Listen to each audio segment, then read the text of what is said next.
You're standing in the shower right now. The water is hot. The door is locked. And suddenly, without you even noticing, your body starts moving. Your shoulder shakes. Your hand draws a rhythm in the air. Your voice comes out as a hum, not quite a song. If someone saw you right now, they'd say you're crazy. But the real question is, why do you do this at all? Why did nobody ever teach you this movement? You didn't learn it in school, and you don't practice it in front of mirrors. It just comes out on its own, in your weakest moments, when nobody's watching. But the real answer is far stranger than that. To understand what's happening, you have to forget the idea that dancing is a modern invention. Forget parties, music videos, songs on the radio. Dancing is older than speech itself, older than language, older even than the idea that a human has an identity separate from the tribe they live in. And if you go back far enough, you'll find that the movement you're making right now carries an ancient code inside it, older than any civilization, older than any city humans ever built. Anthropologist Stephen Mithen spent years studying one question. Before humans could speak, how did they communicate? His theory, now one of the most important in human evolution, argues that early humans didn't talk in words. They sang, they danced, they used rhythm and tone to say, "I'm here, I'm scared, I'm happy, come closer." The language we know today, made of letters and sentences, came thousands of years later. Movement and sound were the first language. Think about it this way. Your earliest ancestor, who lived 1,000,000 years ago, had no words to describe danger. No sentence to say, "Watch out, a lion is near." He didn't even have a clear concept for a word like lion or danger, the way you understand it now. What he had was his body. A quick movement, a sharp sound, a broken rhythm. All of it was a message. The body was the screen every important piece of information traveled across. No words, just a shaking shoulder, a rising sound, a rhythm that changed with the level of danger. Over time, a body moving to a certain rhythm became the first tool humans used to communicate with each other, long before they had any words at all. And there's physical evidence for this, not just a theory in a book. Archaeologists have found, in caves more than 70,000 years old, footprints arranged in circular patterns around old fire sites, patterns that point to repeated, rhythmic movement, not ordinary walking. These ancient people didn't sit in silence around the fire. They moved together to a single rhythm for hours at a time, and it was as essential to their daily life as eating or sleeping. So why is dancing still inside you now, in the 21st century, standing in a bathroom covered in white tile, with no tribe in front of you and no danger at all? This is where another researcher comes in, Ani Patel, who worked at a neuroscience institute in California and studied something called rhythmic entrainment. Patel noticed something strange. Humans are one of the very few creatures on Earth able to automatically synchronize their body's movement to an external rhythm. Hear a drum beat? Your foot will hit the ground without you thinking. Hear a fast-tempo song? Your shoulder will shake on its own. Other animals, even primates closely related to us in evolution, don't have this ability in the same way. Only a few species, like some parrots and certain elephants, can do something close to it. This ability evolved in us for one reason only: social bonding. This is where evolutionary psychologist Robin Dunbar comes in, who spent his career studying why humans specifically formed such large communities compared to any other creature on Earth.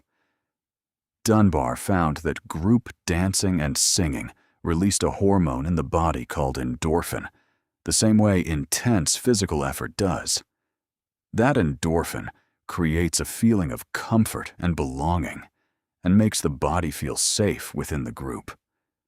So when your ancient ancestor danced with his tribe around a fire, his body wasn't just moving, it was building a real chemical bond with the people around him. Group dancing was a survival tool in the truest sense. A tribe that danced together trusted each other. And that trust determined who would survive when danger came and who would find someone to protect them. Okay, but you're alone right now, in the bathroom. No tribe, no fire, nobody dancing with you. So why does your body still do the exact same thing? The answer is that the body doesn't easily distinguish between the moment you're surrounded by people and the moment you're completely alone. The mechanism that evolved over 1 million years to bond you to your tribe is still active, even when there's no tribe in front of you now. Your body uses that same ancient tool for something else entirely. Releasing tension. Processing the emotions that piled up inside it all day. The brain doesn't know the difference between dancing around a fire next to 20 members of your tribe and dancing alone under hot water. To the brain, movement is movement, and the chemical benefit still happens.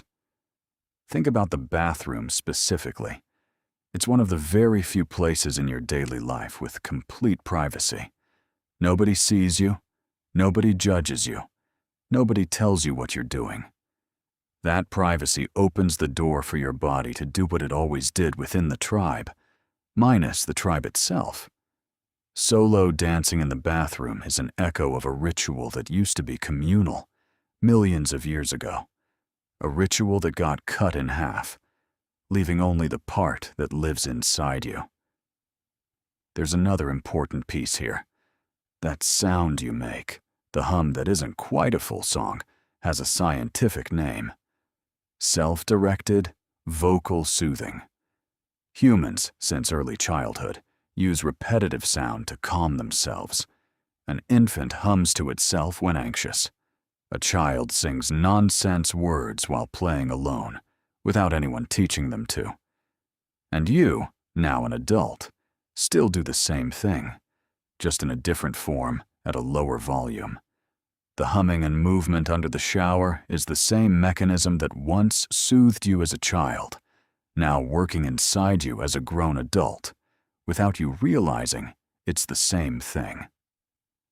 There's an entire field of science built on this idea, called dance movement therapy. Therapists working in this field notice the same pattern repeat with every patient they treat. A patient who lets their body move freely, without memorized steps and without self-judgment, reaches a state of calm far faster than a patient who only tries to talk about their feelings in words. The body has memory, and that memory gets released through movement before it ever reaches the tongue. No tongue is old enough to express everything, but there's a body that's very old, older than any language, that knows exactly how to say what's inside it. Which means, in the moment you're dancing alone under the shower, you're unintentionally giving yourself a mini therapy session for free, using the same tools your ancestor used 1 million years ago. And here's the part that flips the whole picture. You thought dancing alone was weakness, or strangeness, or something to hide from people? Science says the exact opposite. Researchers who study emotional regulation behaviors found that people who allow their bodies to move freely, even alone, have a higher capacity to handle psychological stress and can calm themselves down faster after an exhausting day. Free movement isn't an escape from reality. It's a real processing tool. Your body knows something your mind hasn't caught up to yet. That rhythm releases tension faster than any sentence you tell yourself, and faster than any attempt at logical thinking about the problem. which means the moment you feel like you're doing something silly under the shower is actually the closest you come to taking your own body seriously. Nobody is judging you. No tribe is watching you. But the mechanism that once kept your ancestors alive 1,000,000 years ago is still working inside you, still trying to heal, to bond, to soothe, using the same ancient tools that never expire. Think about the modern mirror, too. So you see, the story isn't just about the bathroom, the club where you dance with your friends on a Friday night. Same endorphin that once bonded the ancient tribe around the fire. The song that makes you nod your head in the car while stuck in traffic. Same rhythmic entrainment Ani Patel studied in his lab. The videos you watch of people dancing alone in their rooms, racking up millions of views online. That's not a coincidence at all. People love watching that moment because they see something deeply honest in it, something 1,000,000 years old, showing up without a mask, without shame, without calculation. Something else happens in your mind in that moment too. And it's not just about emotions, it's about thinking itself. When your body moves to an automatic rhythm, a large part of your brain gets freed from the job of controlling movement, because the movement has become automatic. That freed up part goes off to work on something else, often a problem you've been stuck on since morning, or an idea you couldn't finish. That's why so many people find solutions to their problems while dancing alone or walking to a steady rhythm, not while sitting still at a desk, forcing themselves to think. Movement doesn't distract your brain. It opens up another door for thinking, and in completely different places too. A mother rocking her infant while singing to it, without thinking, is using the same mechanism. Someone bouncing their leg while thinking through a work problem is using the same mechanism. Even a soldier or an athlete nodding their head to a rhythm before a match or a battle is using the same ancient mechanism your ancestor used before facing real danger. Rhythm always shows up in the moments the body needs to say something, and your mind still doesn't have a word for it. And this doesn't only happen with adults. Have you noticed a small child hearing music before? Even before they can walk properly, their body starts swaying to an automatic rhythm, without anyone teaching them, without ever having seen anyone dance before. This ability isn't learned. It's part of the basic human blueprint, the same way the ability to cry or smile is part of that blueprint. Which means when you dance alone under the shower, you're not doing something you picked up from television or the internet. You're returning to something that existed in you before you even knew how to walk. There's an important distinction worth noting here between social dancing, which you do in front of people, and solo dancing, which happens when you are completely alone. In the first case, your body watches itself, tries to stay coordinated, tries to look good for whoever's watching. But in the second case, in the moment nobody sees you, the movement becomes far more honest, because it's not directed at anyone. It's not a performance, it's processing. Which is why the dance you do alone, even if it looks strange or uncoordinated, stays closer to your true body than any dance you ever perform in front of others. This also explains why so many people feel a strange sense of relief after dancing alone, even for just 2 minutes. Not because the dance itself was beautiful or coordinated, but because the body finished a task that had been piling up inside it. Just as a tear falls and releases pressure that's built up in the chest, rhythmic movement does the same thing, just in a different language, a language older than tears themselves. That's why many scientists describe dance as the first human language Earth ever knew, before speech, before writing, before even the idea of a name.